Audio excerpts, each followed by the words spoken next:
Alright guys, welcome to Flav Oriana's MMA show. I'm your host, Flav Oriana, brought to you by Four Corner Sports. Guys, UFC Paris is officially in the books. It was headlined by Ciryl Gane versus Serghei Spivac. Co-main event was between the return and the debut of Doug Rose Namajunas versus surging women's flyweight contender Manon Fiorot. You also had Benoit Saint-Denis, who fought recently. He is fighting a really good lightweight in the name of Thiago Moises. Overall, the top three fights were spectacular. Well, I would say the top three fights had a lot of good, stakes in it, right? The rest of the card on paper was a very Bellator type of a card where you have a whole bunch of locals on the roster, on the card, I'm sorry, fighting, and they really don't have that much like name value, you know what I'm saying? So there's just a whole bunch of locals and stuff like that. The fight opened up with a women's catchweight bout. Originally it was supposed to be, I think, a bantamweight bout, but Zaris Farron, if I'm pronouncing her name correctly, she was unable to make 135, so they had to make it 140-pound catch weight, because she's naturally a featherweight, and yeah, I really don't see her as a person that can make 135 pounds. I mean, cutting weight sucks. I mean, believe me. Just losing, just being in a sauna and stuff like that, and just trying to deplete your body, it sounds painful enough as it is. But yeah, Farron couldn't make the regular bantamweight limit. They were forced to do the catch weight. That was like the curtain jerker of the card. But we're gonna talk about the top three fights of the card, and that is starting off with the main event: Ciryl Gane versus Serghei Spivac. Now, we haven't seen Ciryl Gane since he fought John Jones in March, and I gotta say, going into that fight between Jones, I thought that Ciryl Gane was gonna, hold his own at least. I was very skeptical. I'm like, John Jones, usually he's like a minus 300 and something like that. I think I was able to get him as like a minus like 125, minus 150, something around that range, because we haven't seen John Jones fight in 3 years, and he didn't lose a step at all. All he did was just take down Ciryl Gane, which Ciryl Gane, it looks like he has a weakness against people that could take him down. And then Jones submitted him very, very quickly. So we didn't learn anything about Jones, but we did learn about Ciryl Gane that night, and just showed that Gane, his takedown defense, his wrestling, that is his biggest flaw. The man's a phenomenal striker. He could pick you apart from the outside. He'll pepper your leg up, throwing, I don't know, maybe like a good 5-6 leg shots. That's what he did to Derek Lewis. In the Tai Tuivasa fight, he ended up, just swinging and banging, just the way that highlights the fight. In the Alexander Volkov fight, he was, point fighting, similar way towards how Israel Adesanya ended up fighting Jared Cannonier. So Ciryl Gane, his bread and butter is the striking department, and his biggest weakness is wrestling. And he was facing a wrestler in the name of Serghei Spivac, who also just ended up recently defeating back in February on Derek Lewis. Now, I do feel that going into that matchup, I was like, this is a matchup that Ciryl Gane should win, because he's only lost to the two best heavyweights currently throughout MMA right now, Jones and Francis Ngannou. Francis Ngannou no longer with the promotion, signing with the PFL. I really do believe that Ciryl Gane could, climb up and possibly win a title. The problem is just that the book is out there for Ciryl Gane, and Serghei Spivac really did try to impose some takedowns on Ciryl Gane, and Gane actually improved. You know what it is? There was a moment in time in round one where Ciryl Gane was about to get taken down. He had his back against the fence, and Spivac was trying to take him down, right? And Gane was able to identify that very, very quickly.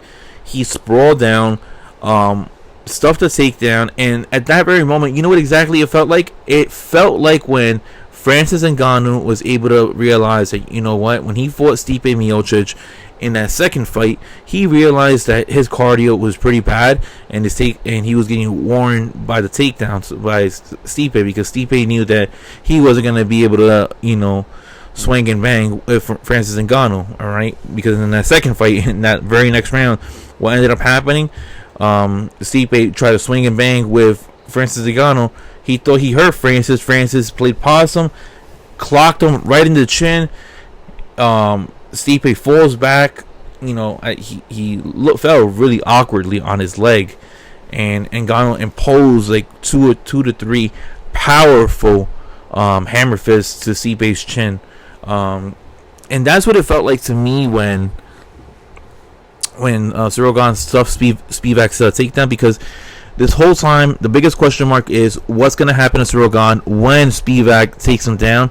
And you know what? He was able to stuff the takedown, and that was the biggest thing that I was wondering what's going to happen, because I know what kind of fighter Ciryl Gane is after the number of fights that he has had in the UFC. We've seen him fight Junior Dos Santos.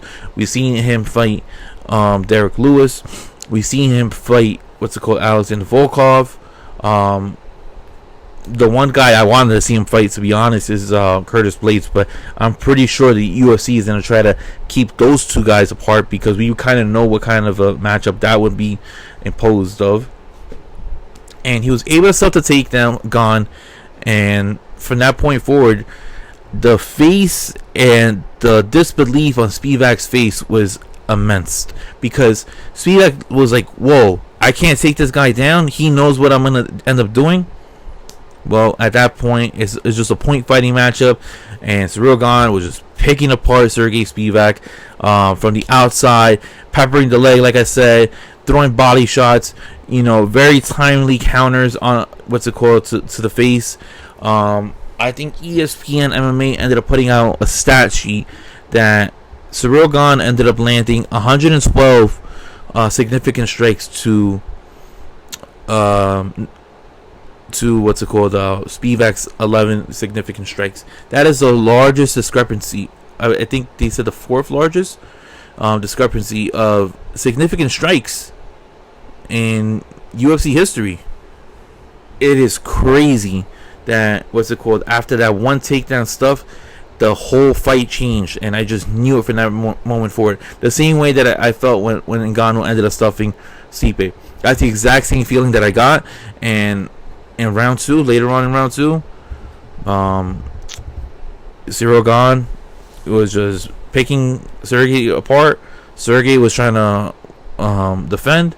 It looked like maybe Serghei's rib ended up popping out, because there was a huge indent that it looked like it was just like stabbing him or something like that on his left side. I think it was maybe because of a knee that Gane had maybe have thrown. Shortly afterwards, Mark Goddard was asking, fighter, are you able to defend? Fighter, are you able to defend? Spivac was not able to defend. He was hurt. Fight was over. Gane wins. Gane is now 2-0 in Paris. We saw him fight last year. And Ciryl Gane, he's back in the title mix again. He may be about one or two more fights away, but he wants to fight forward. He doesn't want to fight backwards. Tom Aspinall had called him out. He knew Tom Aspinall was inside the stands. I feel like that is the only fight to make, because I think that Ciryl Gane is, like I said, he needs to get one or two more victories left and to maybe get himself into a title picture. But the good news is that there's rumors that Jon Jones and Stipe Miocic are rumored to retire after the MSG card in November. So if that's the case, then Ciryl Gane puts himself back into the mix, all right, and maybe he can right the wrong of being down 0-2 in title fights compared to having to wait a long while. So if I'm a Ciryl Gane fan, I'm hoping that Jones and Stipe do retire after that MSG card. If Jones wins, I could see him hanging out in the sidelines and possibly retiring. If Stipe wins, I'm telling you right now, he would be the stupidest person in the world to sign a contract for a rematch with Jon Jones. I don't care how much money there is. If I'm Stipe Miocic and if I get that victory over Jon Jones, I am retiring and I'm holding that against Jon Jones, knowing that Jon Jones is going to be wanting to eat that, knowing that somebody has physically has been able to beat him, not by disqualification. All right, so that's my take on that.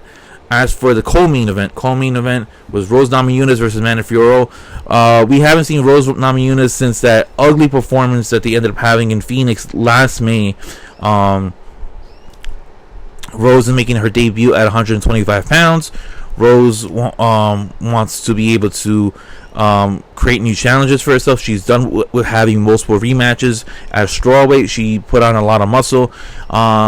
I do feel that Rose did look like a blown up strawweight as opposed to a flyweight. It looked like she was very small for that weight class coming into the fight. It looked like Manon was maybe 1 or 2 weight classes bigger than her inside the cage, and I felt that, you know what,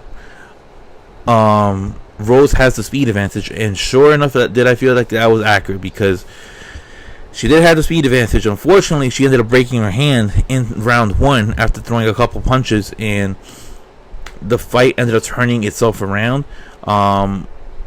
Not taking away any credit from Amanda Fiorot, it's just that we got robbed of possibly a really good performance on Rose's end, because Rose would have definitely thrown more punches to the wind, as opposed to just, you know, trying to telegraph where things are going to go and being very precise.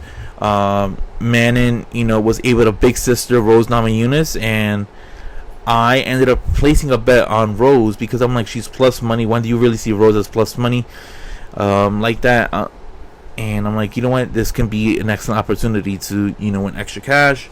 I was wrong. Manon was able to decision her way into victory, winning the first 2 rounds, and then Rose ended up winning round 3. But it was not that close of a fight. I understand it's a 29-28 type of a score, but I just felt that Manon was just a bigger fighter.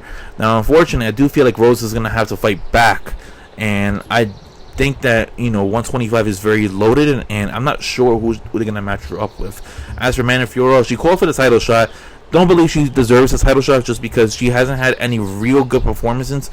As for, you know, screaming that I deserve a title shot, I think the next person for the title is Erin Blanchfield, who ended up getting a victory last week over Taila Santos, who was a former title challenger, who many believe that she was the one that ended up beating Valentina Shevchenko, but many people did believe that she got robbed in that decision. So I feel like Erin's next. Taila, what's it called? I wouldn't mind seeing Taila Santos versus Amanda Fiorot. That could be a good matchup for both ladies, because if Santos wins, she gets herself back into the title mix, being down 0-2 in her last 2 fights. If Manning wins, then she was able to get past a former title challenger and put herself in contention as the next lady after Erin Blanchfield to get a title shot. I just think that with Rose Namajunas, I think she might have to fight back. I can see her fighting like the likes of the Macy Barbers of the world, fighting your Casey O'Neills. I just feel that anybody that fights Rose and she loses is because somebody just is like a hoss that's able to pressure you, that's able to bully you around and stuff like that. We saw that, you know, when she ended up fighting Carla Esparza. Carla Esparza was able to take her down and was able to be a hoss on her. We saw that in, I believe, the Karolina Kowalkiewicz fight, when Karolina was undefeated at that very moment. But overall, I think that Rose Namajunas is going to have to go back into the drawing board. I really do wonder, did she separate with Trevor Whitman? Because Trevor Whitman was not at the UFC Paris card. It was her fiance, Pat Barry. Although I feel like Pat Barry is a good striker coach, I just think that having Trevor Whitman would have been able to improve the situation that she was in against Amanda Fiorot. And then lastly, we had Benoit Saint-Denis versus Thiago Moises. Benoit Saint-Denis was able to recently stop Ishmael Bonfim, who a lot of people had a lot of hype on him after him throwing a flying knee towards Terrence McKinney. I do believe that going into the fight, I was like, Benoit Saint-Denis has the edge because he's going to have the crowd beside him. man, is this guy a killer. This guy is, the definition of a hoss. This guy is all up in your face, all action, no breaks. Put the beating on Thiago Moises, something that I haven't seen in quite some time.